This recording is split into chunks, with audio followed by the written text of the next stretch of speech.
Bonjour, aujourd'hui c'est le festival du livre à Bazas pendant 4 jours. On aura Patrick Poivre d'Arvor, Serge Moati, Delphine Glaise, Benoît Delépine et on aura Pascal Rabaté. Ces gens-là sont incontournables dans le monde du cinéma. On vous invite à venir avec eux, visiter bien évidemment la grande exposition cinématographique qu'il y a au musée de Bazas. Et en plus de ça, nous allons les suivre dans leurs différentes interventions auprès des écoles scolaires et du public. Bonjour Monsieur Laronia. Bonjour. Alors ce festival du livre à Bazas cette année a un parterre de gens connus. Vous êtes le cofondateur d'un magazine, que c'est le magazine Studio. Vous avez bien sûr vos relations à Cannes, puisqu'on vous voit toujours à côté des plus grandes stars quand même du cinéma. Vous avez de la famille, votre papa, pour le citer, qui est à Bazas depuis une quinzaine d'années, si je ne me trompe pas à peu près. Mon frère habite toujours à Lignan de Bazas. Alors vous avez, bien sûr, vous avez écrit, comme ça je vais en citer quelques-uns et vous m'arrêtez si j'en oublie certains, La légende du cinéma. Donc ce livre a quand même a eu un franc succès. Après Romy, on ne le présente pas. Mesrine, 30 ans de cavale. On peut s'arrêter sur celui-là, par exemple. Ouais. Mesrine, vous avez écrit ce livre. Est-ce que vous avez été en contact avec lui? Ah non, pas du tout. Pas du tout. Vous avez écrit ça comment? Non, moi, ce qui m'intéressait dans l'histoire de Mesrine, c'est que dès qu'il a sorti L'Instinct de mort, le cinéma s'est intéressé à Mesrine. Belmondo a acheté les droits, a essayé de le monter au cinéma, et en fait, il n'y est pas arrivé. Tout Belmondo qu'il était, il a demandé à Jean-Luc Godard, à Alain Corneau, à Yves Boisset, et en fait, le film ne s'est jamais fait. Et il y a eu des tas de péripéties autour du désir de monter un film sur la vie de Mesrine, que j'ai trouvé passionnant à raconter, jusqu'au moment où Thomas Langman a réussi à produire le film mis en scène par Jean-François Richer et interprété par Vincent Cassel. Donc le livre raconte à la fois toutes les tentatives d'adapter la vie de Mesrine au cinéma et en même temps les dernières années, je dirais, de la vie de Mesrine, au moment où lui a été passionné par le cinéma et a vendu lui-même les droits à Belmondo pour qu'il adapte sa vie. Donc c'est ce que je vous disais, c'est un jeu de miroir assez étonnant, puisque lui, son rêve en fait à Mesrine aurait été d'être star de cinéma, et les stars de cinéma s'intéressaient à lui et trouvaient que c'était une matière romanesque formidable. On va dire le dernier sorti, c'est Casino d'hiver. Ouais. En 2-3 mots, parce que vous êtes aujourd'hui...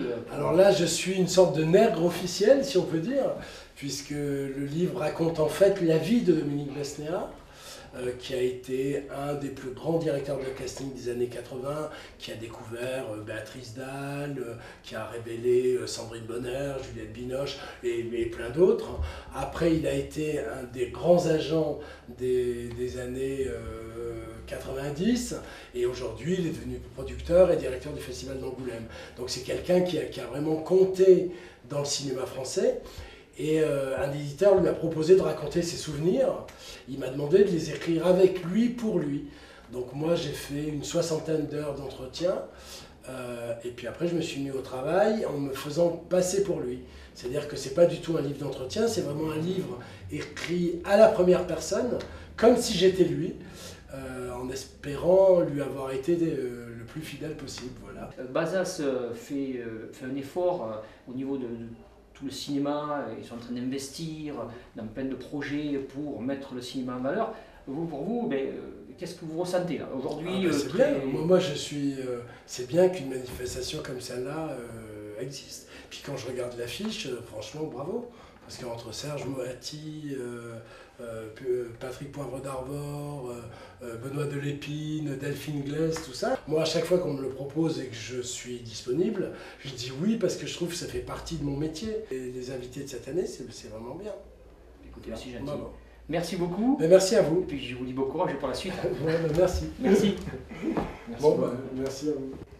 Benoît, tu as une actualité très, très chargée et tu vas passer 48 heures à Bazas. Alors raconte-nous l'histoire de cette présence dans ce beau pays. Ah bah écoute, si Patrick Poivre d'Arvor a réussi à trouver 48 heures dans sa retraite pour venir ici, pourquoi pas moi? Enfin écoute, malgré mon actualité chargée, ça me paraissait vraiment prioritaire de venir dans le Bordelais pour boire du bon grave et du sauterne également. Bon, bref.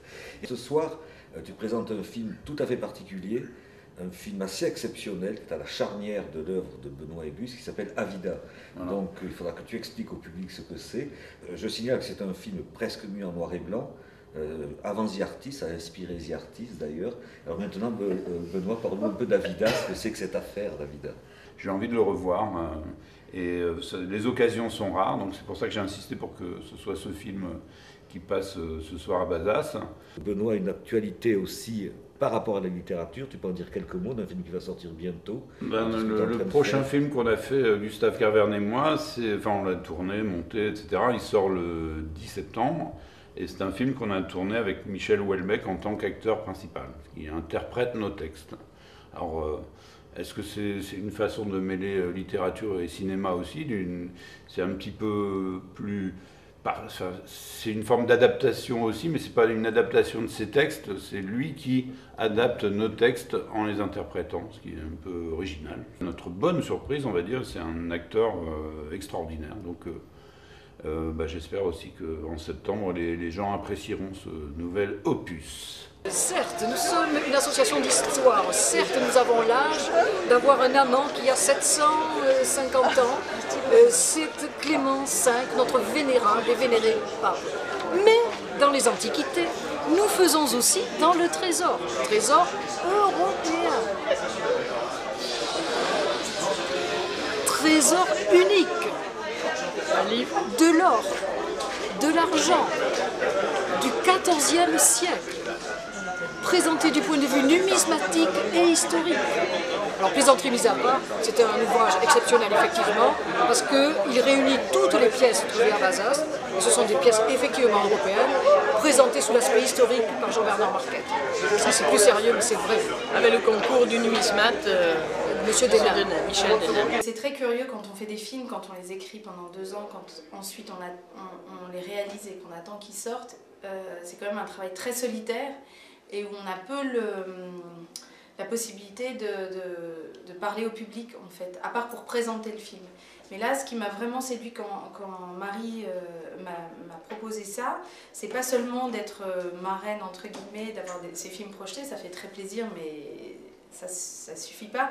C'était vraiment de pouvoir intervenir auprès des scolaires à des niveaux complètement différents, de l'élémentaire au lycée, avec des enfants de profils différents, et savoir que des enseignants s'étaient impliqués comme ça sur la réinterprétation de mon travail, puisqu'ils travaillaient autour de Salvatore, du court-métrage.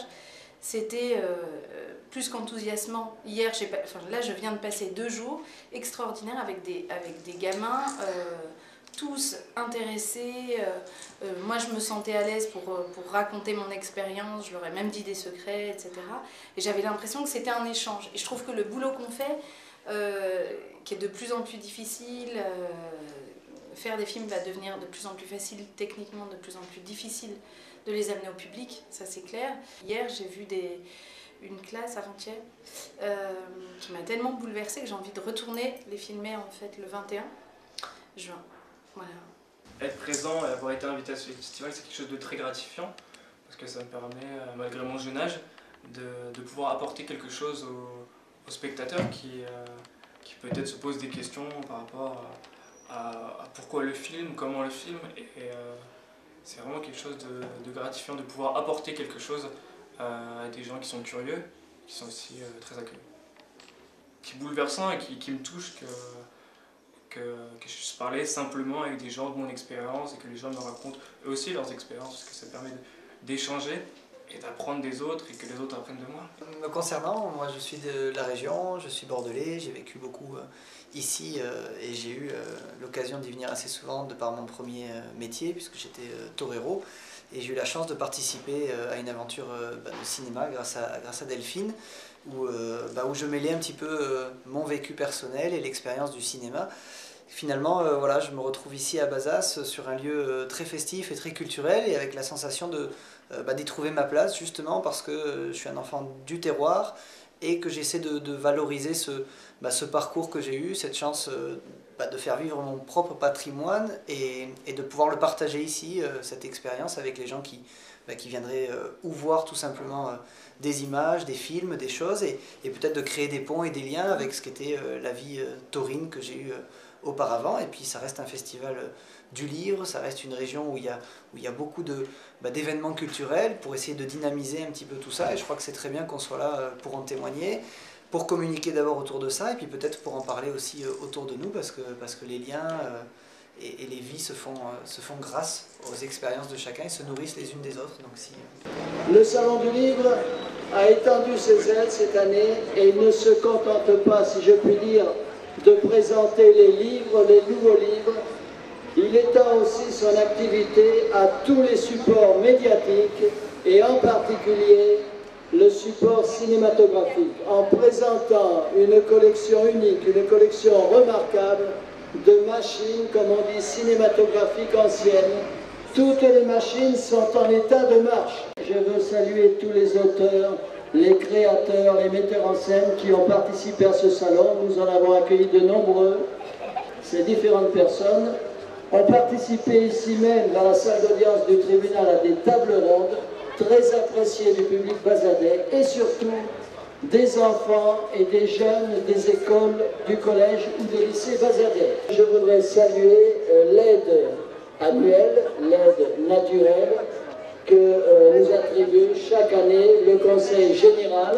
Madame la vice-présidente de la culture est présente, je le remercie, et le Conseil régional. Madame Gisèle Lamarck représente ici même Monsieur Rousset, le président de région. Le salon a grandi. Il a gagné en maturité et a réaffirmé année après année son orientation. Toucher le jeune public, mais aussi le tout public, avec une déclinaison des différentes disciplines, le roman, la nouvelle, la BD, l'illustration, le théâtre et le cinéma particulièrement cette année. Un programme ambitieux, séduisant, la montée en puissance de cette manifestation, grâce à la constance des personnes en charge de l'organisation, la médiathèque, avec sa directrice Marie Feldman, Romain Espagnier, et tous les bénévoles impliqués, la commune de Bazas et M. Bossé, son maire, et les collectivités territoriales, le Conseil général, et la région Aquitaine, qui, en dépit d'un contexte budgétaire contraint, a reconduit son soutien financier. Donc je vous propose de nous retrouver pour la 18e édition l'an prochain, en 2015, autour d'un super projet, j'en suis persuadée. Toutes mes félicitations. Je voulais bien sûr toutes et tous vous saluer. Merci d'être aussi présents pour cette organisation de la 10e édition du Salon du Livre à Bazas. C'est effectivement la 10e dans laquelle le département, et ça a été dit, est toujours partenaire. Tout simplement parce que ça a du sens de faire sortir le livre de la bibliothèque, ne faire que ce ne soit pas qu'un objet posé sur une étagère, mais bien un livre que l'on va pouvoir toucher, mais aussi d'une autre façon, puisque vous avez parlé des outils numériques qui peuvent être mis à disposition. Donc à mon tour, vous féliciter et souhaiter un grand succès à cette nouvelle édition du Salon du Livre. Merci beaucoup. Alors je voudrais pour terminer remercier tous et surtout toutes les bénévoles de la médiathèque qui ont contribué à la mise en place de l'exposition. Encore une fois, un grand merci. Un grand merci aussi à Marie Feldman, la directrice de la médiathèque, et à toutes celles et tous ceux qui l'entourent. Donc Benoît Delphine, Pascal Rabaté, voilà, et Delphine Glaise, qui est là depuis au moins hier, peut-être avant-hier, avec son jeune acteur préféré qui est tout à côté d'elle. On peut les applaudir, je crois. Ils apportent beaucoup au renom de Bazas. Merci de votre présence.